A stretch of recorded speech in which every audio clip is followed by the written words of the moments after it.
കുറുക്കനും കൊക്കും friends ആവുമോ? എൻ്റെ അറിവിലല്ല അല്ലേ.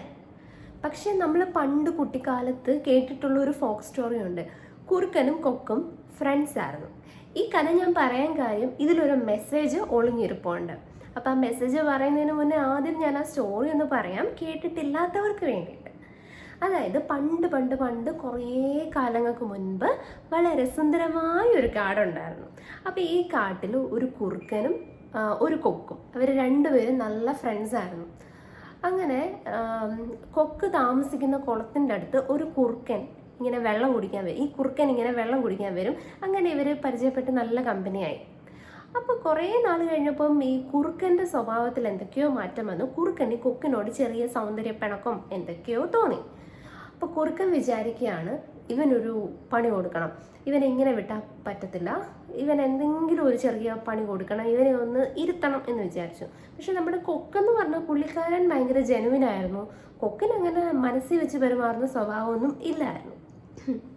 അങ്ങനെ സോറി, ഞാനിപ്പം മഴയൊക്കെ നനഞ്ഞു വന്ന് വീഡിയോ എടുക്കുവാണ്, അതുകൊണ്ട് എൻ്റെ വോയിസും എല്ലാം സോറി.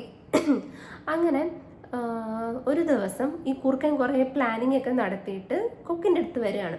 കൊക്കിനോട് വന്നിട്ട് പറഞ്ഞു, ഞാൻ നിനക്ക് വേണ്ടിയിട്ട് ഒരു പായസം വിരുന്നൊരുക്കാൻ തീരുമാനിച്ചിട്ടുണ്ട്. നിനക്ക് പായസം ഇഷ്ടമാണെന്ന് നീ ഒരിക്കൽ എന്നോട് പറഞ്ഞിട്ടില്ലേ?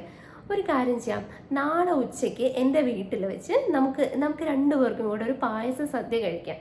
അപ്പോൾ കൊക്കിന് ഇത് കേട്ടപ്പോൾ ഭയങ്കര സന്തോഷം തോന്നി. ശരി, ഞാൻ വരാം. അങ്ങനെ കുറുക്കൻ്റെ വീട്ടിൽ പായസം സദ്യ കഴിക്കാൻ വേണ്ടിയിട്ട് വരാൻ തീരുമാനിച്ചു.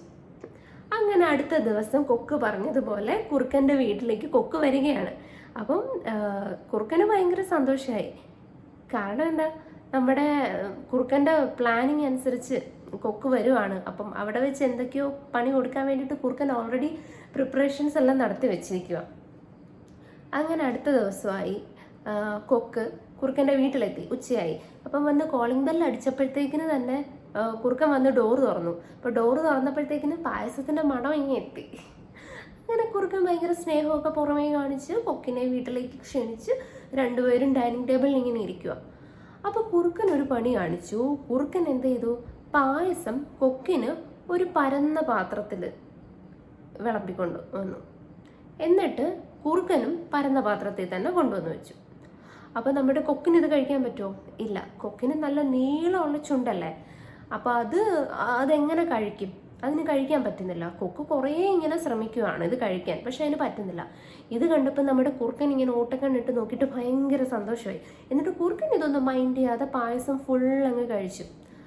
അങ്ങനെ കുറേ നേരം കഴിഞ്ഞപ്പോൾ നമ്മുടെ കൊക്ക് കുറേ ട്രൈ ചെയ്തു, എന്നിട്ടും ഒന്നും കഴിക്കാൻ പറ്റുന്നില്ല. അവസാനം കൊക്കിന് മനസ്സിലായി, ഇത് ഈ കുറുക്കൻ മനഃപൂർവ്വം എനിക്കിട്ട് പണി തന്നതാണ്, അല്ലായിരുന്നെങ്കിൽ ഇവനെ ഒന്ന് ചോദിക്കായിരുന്നല്ലോ, നിനക്ക് എന്തെങ്കിലും ബുദ്ധിമുട്ടുണ്ടോ കഴിക്കാൻ പറ്റാത്തതിൽ? കൊക്ക് ഇത്രയും നേരമായിട്ട് ഒരു തരി പോലും പായസം കുടിച്ചില്ല, അപ്പം നിനക്ക് എന്താ പറ്റുന്നില്ല, ഇഷ്ടപ്പെട്ടില്ല എന്നൊന്നും ചോദിച്ചില്ല, അപ്പം ഇവൻ ഇതെനിക്ക് മനഃപൂർവ്വം പണി തന്നതാണ് എന്ന് കൊക്കിന് മനസ്സിലായി. അങ്ങനെ കുറുക്കനോട് ഓക്കെ ഞാൻ പോവാ ശരി എന്നൊക്കെ പറഞ്ഞങ്ങ് പോയി. അപ്പോൾ കുറുക്കന് ഭയങ്കര സന്തോഷമായി.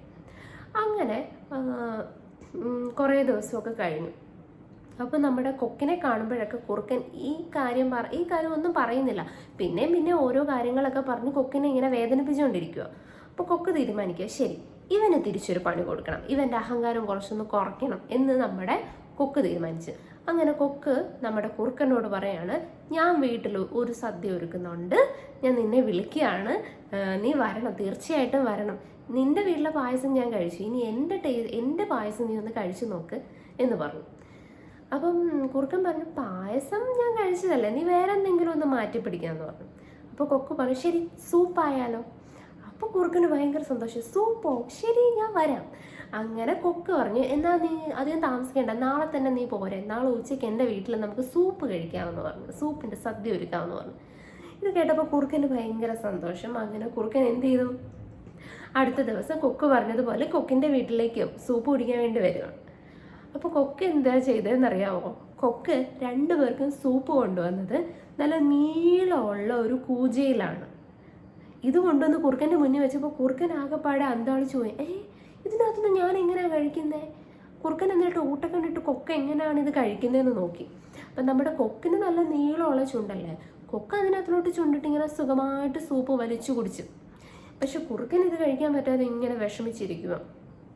അപ്പോൾ കുറുക്കന് മനസ്സിലായി ഇവൻ ഇതെനിക്ക് തിരിച്ച് പണി തന്നതാണ്.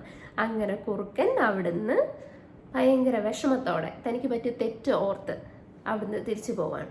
അപ്പം ഈ ഒരു കഥയിൽ ഒളിഞ്ഞിരിക്കുന്ന മെസ്സേജ് എന്താണെന്ന് വെച്ചാൽ, നമ്മൾ ഒരാൾക്കൊരു കാര്യം വിളമ്പുമ്പോൾ അത് നമ്മൾ മനസ്സിലാക്കി വിളമ്പണം. അത് ഫുഡിൻ്റെ കാര്യമല്ല. ഒരാൾക്ക് നമ്മൾ സ്നേഹം കൊടുക്കുകയാണ്, അല്ലെങ്കിൽ നമ്മളുടെ അറിവ് പകർന്നു കൊടുക്കുകയാണ്, അല്ലെങ്കിൽ നമ്മുടെ സമയം കൊടുക്കുകയാണ്, നമ്മുടെ സ്വത്ത് കൊടുക്കുകയാണ്, എന്ത് സാധനം നമ്മൾ കൊടുത്താലും അവർക്കത് എത്രത്തോളം യൂസ്ഫുൾ ആകുന്നുണ്ട് എന്ന് നോക്കി കൊടുക്കണം. അല്ലാതെ ചുമ്മാ വീമ്പിളക്കാൻ വേണ്ടി മാത്രം ഞാൻ അവനത് കൊടുത്തു, ഞാൻ അവർക്ക് ഇത്രയും കൊടുത്തു, ഞാൻ അത്രയും ദാനം ചെയ്യുന്നുണ്ട്, ഞാൻ ഭയങ്കര ഉദാരവതിയാണ് എന്ന് മറ്റുള്ളവരെ കാണിക്കാൻ വേണ്ടി ആവരുത് നമ്മൾ മറ്റൊരാൾക്കൊരു കാര്യം ചെയ്യുന്നത്. നമ്മൾ എപ്പോഴും ഒരാൾക്കൊരു സഹായം ചെയ്യുമ്പോൾ അതൊരു സഹായമായിരിക്കണം, അല്ലാതെ അതൊരു പ്രഹസനമാവരുത് എന്ന് മാത്രമാണ് ഈ ഒരു കഥയിലൂടെ ഞാൻ പറയാൻ ഉദ്ദേശിച്ചത്. Thank you so much.